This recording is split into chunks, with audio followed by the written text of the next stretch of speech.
Hello बच्चों, कैसे हैं आप सब। आपके फेवरेट चैनल फिजिक्स किरण पर आपका स्वागत है। प्रिय बच्चों, आज मैं आपके सामने एक टॉपिक लेकर आया हूं जिसका नाम है विद्युत धारिता, इलेक्ट्रिक कैपेसिटेंस। विद्युत धारिता का उपयोग हम लोग कैपेसिटर में करते हैं, संधारित्र में करते हैं। कैपेसिटर हमें सीलिंग फैन में ऊपर देखने को मिलता है, इतना बड़ा होता है, ऐसा सिलेंडर जैसा लगा होता है। उसको पढ़ने के पहले, संधारित्र पढ़ने के पहले, जिसे कैपेसिटर कहते हैं, उसको पढ़ने के पहले उसका बेसिक है धारिता, उसको जानना बहुत ज़रूरी है। तो आइए चलते हैं, पहले हम विद्युत धारिता पढ़ते हैं, इलेक्ट्रिक कैपेसिटेंस पढ़ते हैं। इलेक्ट्रिक कैपेसिटेंस क्या होता है? धारिता। वैसे भी वर्ड से समझ में आ रहा है कि धारिता का मतलब होता है धारण करना। तो यहाँ मैंने एक डिफिनेशन लिखा है कि किसी चालक द्वारा आवेश धारण करने की क्षमता विद्युत धारिता कहलाती है। किसी चालक द्वारा आवेश धारण करने की क्षमता विद्युत धारिता कहलाती है। मान लीजिए, और मैं इसको आपको गहराई समझा रहा हूँ। मान लीजिए कोई विलगित चालक है, कोई विलगित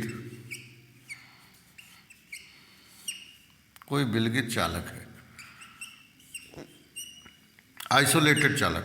विलगित चालक का मतलब यह है कि उस पर किसी का प्रभाव न हो, उस पर किसी का प्रभाव न हो, या कह लीजिए विद्युत क्षेत्र का प्रभाव न हो, चुंबकीय क्षेत्र का प्रभाव न हो, तो विलगित चालक कोई है। उस विलगित चालक पर जैसे ही हम Q आवेश देते हैं, क्या देते हैं बच्चों? Q आवेश देते हैं, तो उसमें विभव उत्पन्न हो जाता है, V उत्पन्न हो जाता है।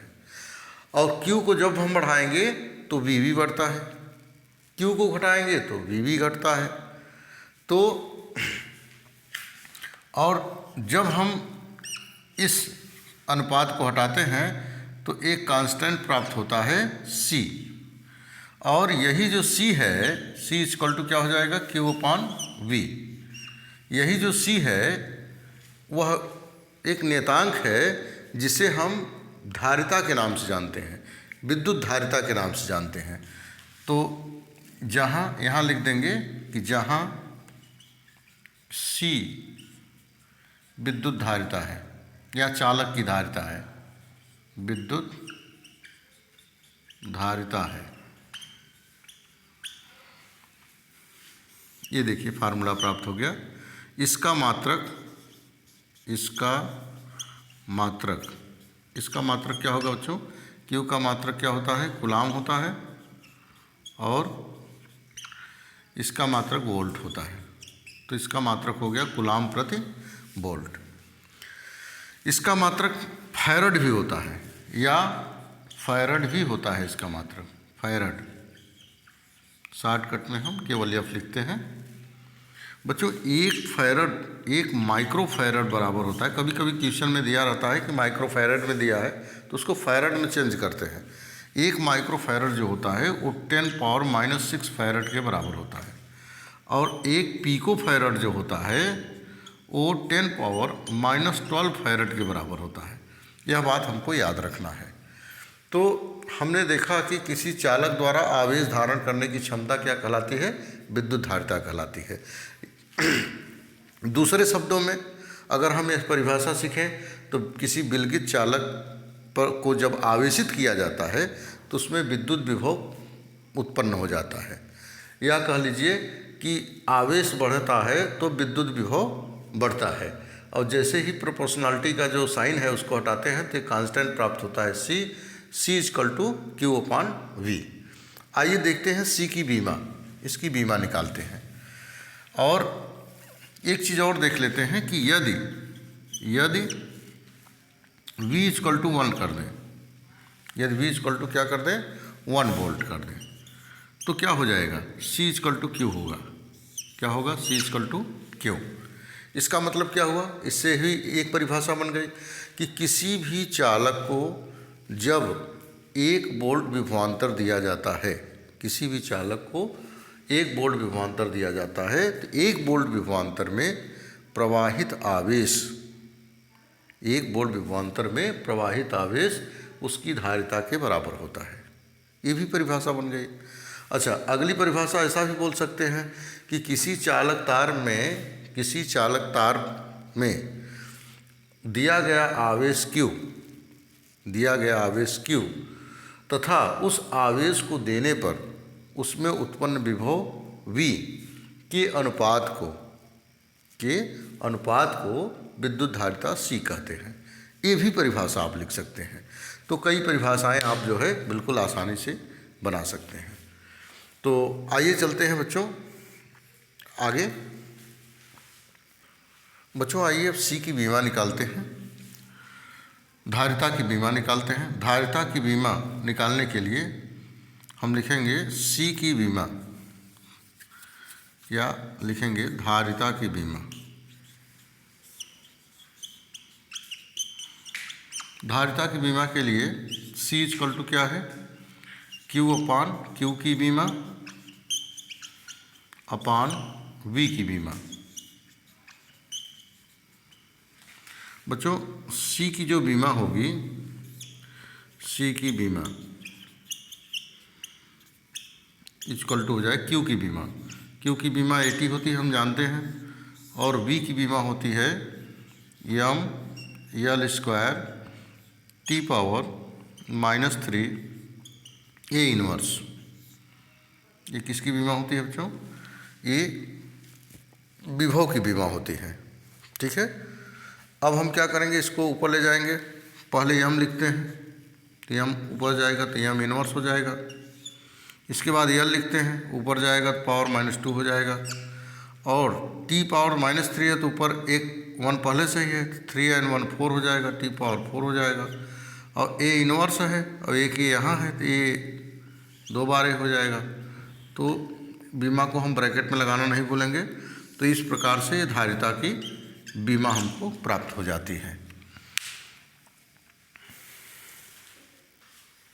बच्चों आइए अब हम सीखते हैं विलगित गोली चालक निकाय की धारिता। बच्चों विलगित गोली चालक के बारे में हमने बताया कि जिस पर कोई बाहरी प्रभाव न हो, वो विलगित निकाय होता है। लेकिन यहाँ हम पढ़ेंगे विलगित गोलीय चालक की धारिता। माना कोई चालक है, कंडक्टर है, और स्फेरिकल है, गोला है। यहाँ देखिए इस प्रकार से ऐसा गोला है, ठीक है, और जिसकी त्रिज्या, जिसकी रेडियस यहाँ पर मैंने ए मान लिया, स्मॉल ए मान लिया। जिसकी रेडियस क्या मान लिया बच्चों, स्मॉल ए, और इसके चारों ओर समान रूप से आवेश फैला हुआ है। समान रूप से आवेश क्या है, फैला हुआ है। तो यहाँ ये बात लिख देंगे कि माना कोई गोलीय चालक जिसकी त्रिज्या ए है, जिसके चारों ओर समान आवेश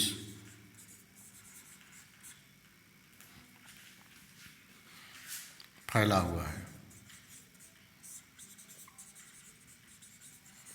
जिसके चारों ओर समान आवेश फैला हुआ है। अब देखिए हम जानते हैं कि बिंदु आवेश के कारण विभव, जैसे इस बिंदु पर, बिंदु O पर हम इलेक्ट्रिक पोटेंशियल जानना चाहते हैं, विभव जानना चाहते हैं, तो इसके कारण यहाँ विभव, किसी के कारण दूसरे बिंदु पर विभव, उसे हम कहते हैं बिंदु आवेश के कारण विभव। तो जिसको मैं पिछले वीडियो में पढ़ा चुका हूँ कि बिंदु आवेश के कारण जो विभव होता है, इस आवेश के कारण इस पॉइंट पर जो विभव होगा वो होगा, चूँकि बिंदु आवेश के कारण उत्पन्न बिंदु आवेश के कारण उत्पन्न विभव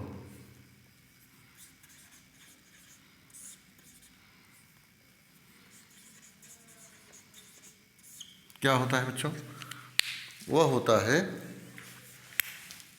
V = 1/4πε0 इंटू Q/R। ये हम जानते हैं।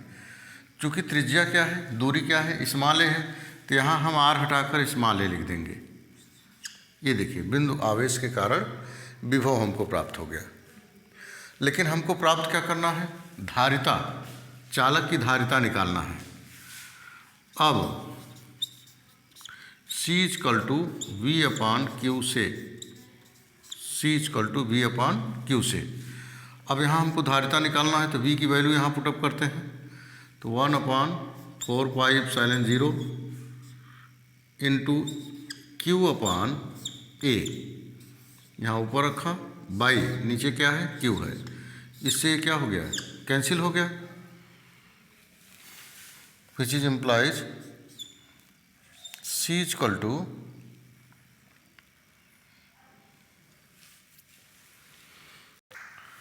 यहाँ बच्चों मैं थोड़ी सी गलती कर दिया, V/Q नहीं बल्कि Q/V होता है। तो फिर से मैं लिख दे रहा हूँ। अब C = Q/V से, चलिए इसमें वैल्यू पुटअप करते हैं। C = Q, V की वैल्यू रखते हैं 1/4πε0 इंटू Q/A। ये देखिए, इस Q से इस Q क्या हो गया? कैंसिल हो गया, विच इज एम्प्लाइज C = देखिए ये सब अपान में है तो पलट कर मल्टीप्लाई हो जाएगा, तो हो जाएगा 4πε0A। यह विद्युत गोली चालक की धारिता का फार्मूला हमको प्राप्त हो गया, सूत्र प्राप्त हो गया। और C का मात्रक फैराड होता है, तो यहाँ हम फैराड लिख देंगे। ठीक है, आइए चलते हैं, इस पर एक क्वेश्चन कर लेते हैं। बच्चों, एक क्वेश्चन दिया है कि यदि पृथ्वी को गोली चालक मान लिया जाए तो उसकी धारिता बताइए। ये कह रहे हैं कि पृथ्वी को आप गोली चालक मान लें और उसकी धारिता बताइए, जबकि उसकी त्रिज्या कितनी है? 6400 किलोमीटर है। ये देखिए, ये पृथ्वी है जिसकी त्रिज्या यहाँ से यहाँ तक क्या है बच्चों? 6400 किलोमीटर। 6400 किलोमीटर। यहाँ पॉइंट को ये है और जिसके चारों तरफ ये आवेश फैला हुआ है +4 पृथ्वी के चारों तरफ, क्योंकि हमको कह रहे हैं विद्युत गोली चालक मान लीजिए। तो आइए चलते हैं। चूँकि हम जानते हैं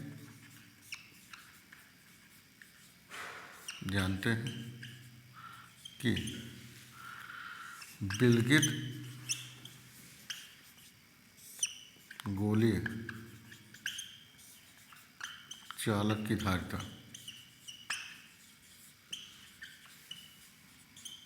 विद्युत गोली चालक की धारिता C बराबर क्या होता है? अभी इसके पहले हमने प्रूव किया 4πε0A, ये मैंने प्रूव किया। अब देखिए यहाँ पर विच इज एम्प्लाइज वैल्यू रखिए 4πε0 इंटू 6400 किलोमीटर है। बच्चों, इसको हम मीटर में चेंज करके लिखेंगे, तो मीटर में चेंज करने के लिए क्या करेंगे? 1000 से मल्टीप्लाई कर देंगे। अच्छा, चूँकि हम जानते हैं, कूलाम के नियम में हम पढ़ चुके हैं कि 1/4πε0 = होता है 9 × 10⁹ ये होता है। तो अगर इसकी वैल्यू निकालें तो इसको यहाँ भेज दें, इसको यहाँ भेज दें, तो 4πε0 = हो जाएगा 1/9 × 10⁹ ये हो जाएगा। अब इतने की वैल्यू यहाँ हम पुटअप कर दें, which is implies C = 1/9 × 10⁹ into ये देखिए 64 इंटू 2 और 3 5 0 है, तो 10⁵ लिख दिया मैंने। अब देखिए 10⁵ और 10⁹ कट गया, 10⁵ कितना बचा? 4 बचा, इसको ऊपर लिख देंगे, विच इज एम्प्लाइज C = हो गया 64/9 इंटू 10⁻⁻⁴। अब इसको कैंसिल कर दीजिए, 9 सत्ते 63 और 9 एकम 9, तो ये आ जाएगा which is implies C equal to आ जाएगा 7.1 इंटू 10⁻⁻⁴, और C का मात्रक क्या होता है बच्चों, फैरड होता है, तो फैरड लिख दिया। तो इस प्रकार से ये आंसर प्राप्त हो गया। क्या आंसर प्राप्त हो गया कि अगर हम पृथ्वी को गोली चालक मान लें जिसकी त्रिज्या 6400 किलोमीटर है, तो उसकी धारिता हम इस प्रकार से ज्ञात कर सकते हैं कि उसकी धारिता आएगी C इक्वल टू 7.1 10⁻⁻⁴ फैरड। यह वीडियो कैसा लगा आपको हमको ज़रूर बताइएगा। Thank you.